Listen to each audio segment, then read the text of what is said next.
दोस्तों, आज हम जिस भौतिक घटना को सुनने वाले हैं वो घटना एक ऐसे कुएं की है जिसको हॉन्टेड होने की वजह से आज भी गांव वालों ने बंद रखा है। पर क्यों, इसका कारण जानने के लिए हम इस घटना को रघुवीर के पॉइंट ऑफ व्यू से सुनेंगे, जिसके साथ ये घटना वास्तव में घटा था। भौतिक घटना। ये 2001 की बात है, जब बिहार के एक छोटे गांव में मेरा बचपन बीता था। वैसे तो हमारे गांव के साथ साथ वहाँ के लोग भी साधारण थे, लेकिन हमारे गांव के आखिर में एक ऐसा पुराना कुआं था जिसे गांव के लोग भूतिया कहते थे। इसीलिए उस कुएं को लेकर न जाने मैंने कितनी ही डरावनी कहानियां सुनी थी।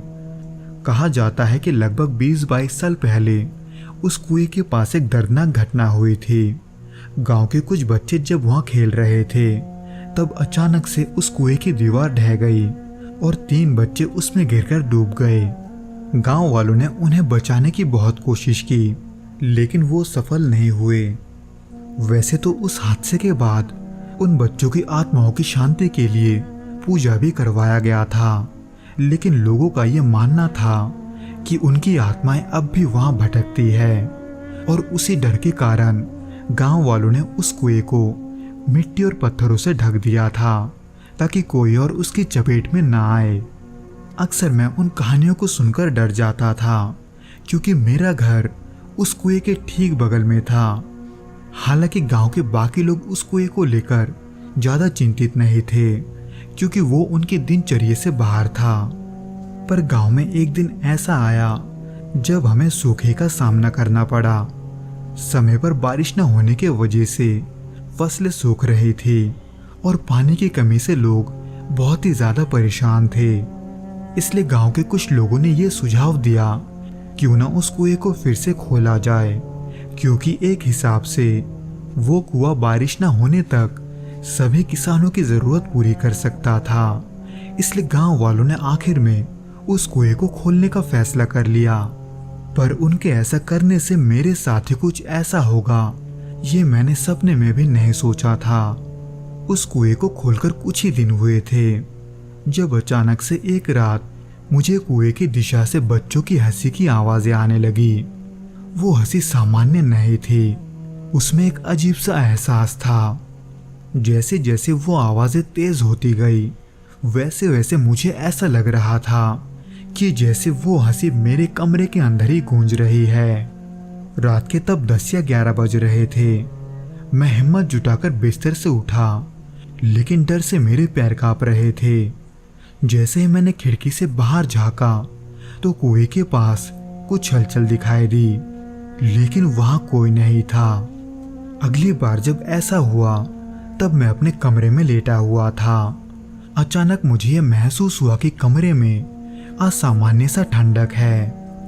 वैसे तो शुरुआत में मुझे यही लगा था कि शायद से कुएं के ठंडे पानी की वजह से वहां का हवा भी ठंडा हो चुका है, लेकिन जब मैंने खिड़की से बाहर देखा तब मुझे ऐसा लग रहा था कि वहां से कोई मुझे देख रहा है।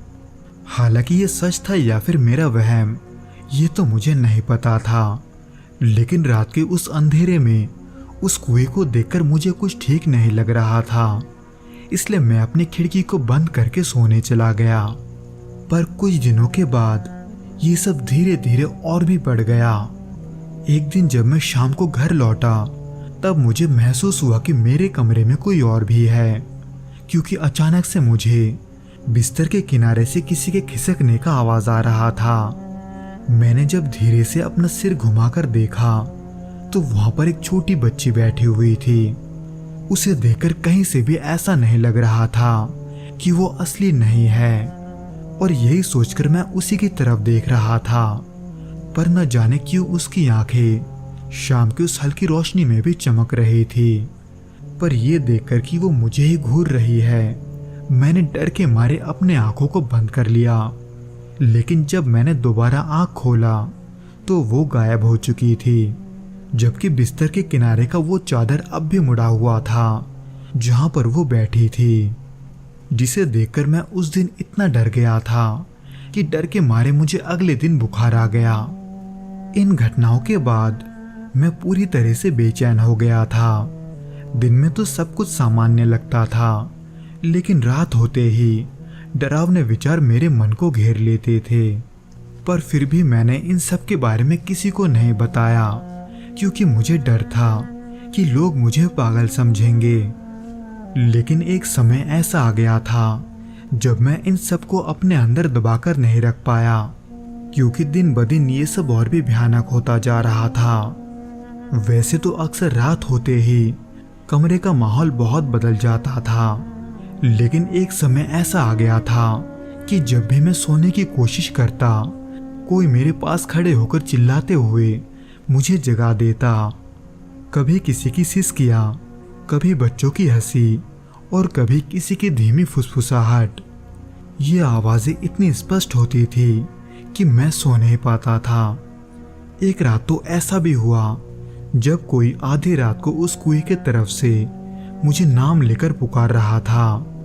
जब मैंने हिम्मत जुटाकर खिड़की के बाहर देखा तो कुएं के पास एक धुंधली सी परछाई थी, जिसे मैं उस चांदनी रात में साफ देख पा रहा था।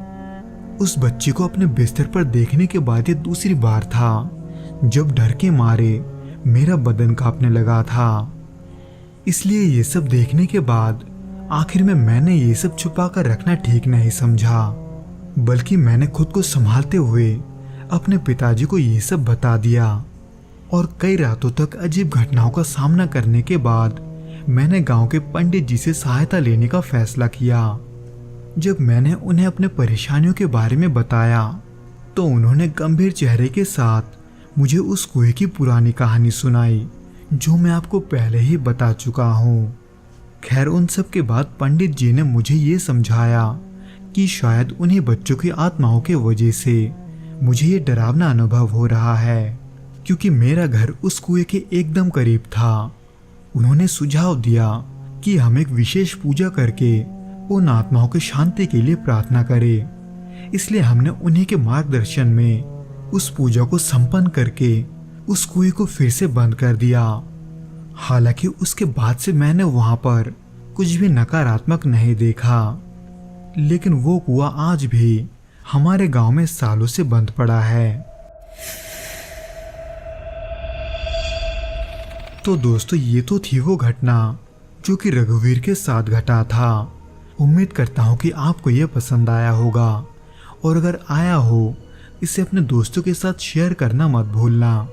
और जाते जाते इस चैनल को सब्सक्राइब करके नोटिफिकेशन बेल को भी दबा देना, ताकि हमारे आने वाले वीडियोस आप तक जल्द से जल्द पहुंच सके।